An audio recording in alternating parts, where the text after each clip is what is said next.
Welcome to Luke Podcast. Hello everyone, I am Liam. And I am Maggie. Welcome to a new episode of English Listening Time. How are you doing today, Maggie? You look like you are wearing a very thick sweater for being inside a studio. Oh, Liam, I am freezing. I think the weather today is quite unpredictable. This morning when I left my house, the sun was shining and the sky was completely blue. But now, just 2 hours later, it is cloudy, gray, and there is a very cold wind blowing from the north. That is the classic transition to autumn for you. 1 minute you think it is still summer, and the next minute you are looking for your heavy coat. Exactly, and that's actually a perfect lead-in to our topic for today. We are going to talk about the weather. It is a great topic because honestly, Maggie, what do people talk about when they have nothing else to say? They talk about the weather. It is the most common way to start a conversation in English. It really is. But before we get into the deep details, let's start with some basic definitions. Liam, when we talk about the weather, we often use words like humidity, pressure, and temperature. Can you explain why these matter in a normal conversation? Well, for a B1 learner, you do not need to be a scientist, but you do need to know how these things feel. For example, humidity. If you're in a place like Florida or Southeast Asia, the humidity is high. This means there is a lot of water vapor in the air. It feels sticky. You sweat just by standing still. Oh, I hate that feeling. My hair gets so frizzy when the humidity is high. It's the worst. Exactly. So instead of saying it is hot, a native speaker might say it's muggy or stifling. Those words describe that heavy, wet heat.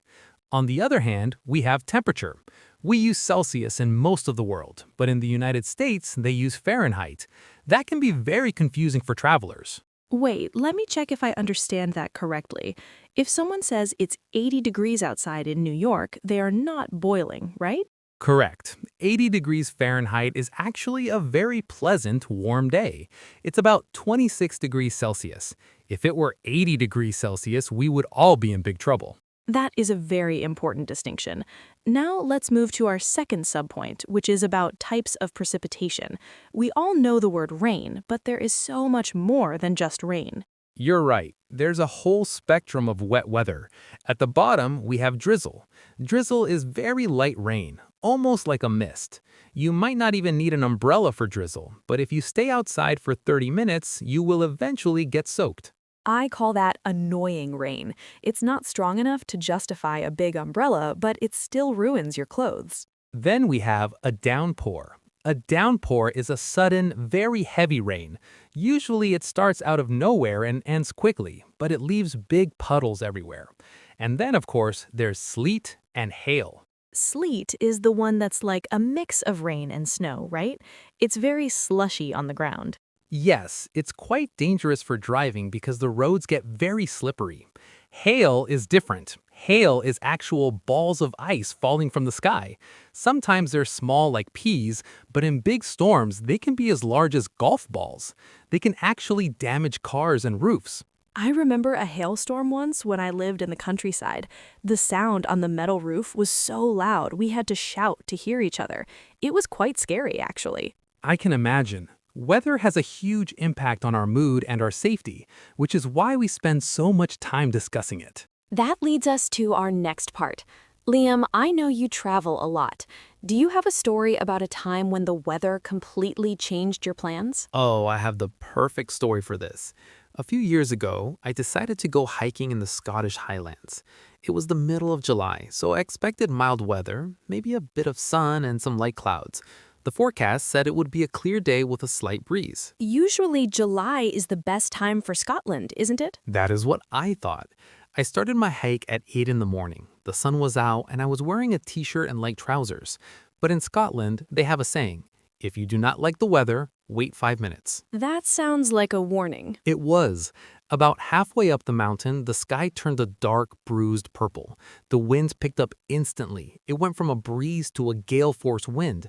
Then the fog rolled in. It was so thick I could not see my own feet. Oh no, that is actually very dangerous when you were on a mountain. Did you have a GPS? I had my phone, but the cold drained the battery so fast. Suddenly, it started to pour. This was not a drizzle, it was a torrential rain. I was shivering because the temperature dropped about 15 degrees in 10 minutes. I had to find a small rock shelter and wait for 2 hours until the mist cleared enough for me to find the path back down. I learned my lesson. Always pack a waterproof jacket even if the sun is shining. Wow, that sounds intense. My story is a bit different. It's not about rain, but about extreme heat. I was visiting a friend in Arizona during the summer.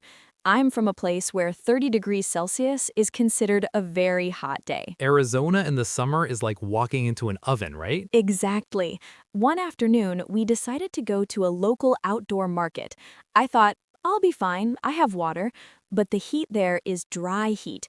You don't feel yourself sweating because the moisture evaporates instantly. That is the dangerous part because you don't realize you're getting dehydrated. Yes, after only 20 minutes, I started to feel dizzy. The pavement was so hot that I could feel the heat through the soles of my shoes. My friend told me the temperature was 115 degrees Fahrenheit. That's over 46 degrees Celsius. That's incredible. What did you do? We had to run into a grocery store just to stand in front of the air conditioning. I spent the rest of the day in a dark room drinking electrolytes. It made me realize how much our bodies are at the mercy of the climate. It is true. And speaking of being at the mercy of the weather, let's talk about some common mistakes English learners make when describing these situations. One thing I hear a lot is people saying, "It is many sun," or "It is much wind." Yes, that is a classic. In English, we usually use adjectives to describe the weather. We say it's sunny, it's windy, or it's snowy. We don't usually use the noun with much or many in that way. Another one is the difference between weather and climate. Some students use them as the same word. That's a great point for our B1 listeners. Weather is what's happening right now, outside your window. Climate is the average pattern of weather in a place over many years. So the weather in London might be sunny today, even though the climate of London is generally known for being damp and rainy. I see. So I can say the climate in the Sahara is arid, but the weather today might be surprisingly cool. Exactly. Now, for some pro tips on sounding more natural, instead of just saying, it's raining, try using idioms. If it's raining very hard, you can say, it's raining cats and dogs. Although, to be honest, Maggie, that idiom is a bit old-fashioned now. What do people say instead? Most people say it's bucketing down, or it's pouring. If it's just starting to rain very lightly, you can say it's spitting. Spitting. That's a funny word. It makes me think of the sky being a bit rude. It's a very common expression in the UK and Ireland. Another tip is to use the word weather as a verb. Have you ever heard the phrase, to weather the storm? Yes, but it usually isn't about the actual weather, right? Correct. It means to survive a difficult situation. For example, our company had a hard year, but we managed to weather the storm. It shows how deeply weather is built into the English language. Before we finish this long episode, let us do a vocabulary deep dive. We used some interesting words today that our listeners might want to add to their notebooks. Great idea. Let us start with the word unpredictable. I use this to describe the weather in the morning. Unpredictable means you cannot know what will happen next. If a person changes their mind all the time, they are unpredictable. If the weather is sunny, then rainy, then snowy in 1 hour, it is unpredictable. The second word is dehydrated. I used this in my story about Arizona. Dehydrated is when your body does not have enough water. It is a very useful word for health and, of course, for talking about hot weather. Then we had torrential. I used this to describe the rain in Scotland. Torrential means falling in large amounts and with great force. We almost always use it with the word rain. You will hear news reporters say torrential rain caused flooding. I liked the word breeze. You mentioned a slight breeze. A breeze is a light, gentle wind. It is usually a positive word. You want a breeze on a hot summer day. It is much softer than a gust, which is a sudden, strong rush of wind. And finally, let us look at the word arid. We used it when comparing weather and climate. Arid describes a place that is very dry because it has very little rain. Deserts are arid environments. That is a great list. I hope our listeners wrote those down. Liam, this has been such a long and interesting conversation. I feel like I have learned a lot about how to talk about more than just, it is sunny. I agree. The weather is more than just a boring topic. It's a way to share stories and express how we feel. Whether you are weathering a storm in your personal life or just trying to decide if you need an umbrella, the language of the weather is everywhere. Well, I think the clouds are finally clearing up outside the studio. Maybe I can take this heavy sweater off now. Don't be too sure, Maggie. I just checked the forecast and there might be a cold front coming in this evening. Oh no. Well, I guess I will stay prepared. To all our listeners, thank you so much for spending these 25 minutes with us. We know that listening to long-form English can be a challenge, but it is the best way to train your brain to understand natural flow and speed. Absolutely. Don't worry if you did not understand every single word. The goal is to get the general idea and let the sounds of the language become familiar to you.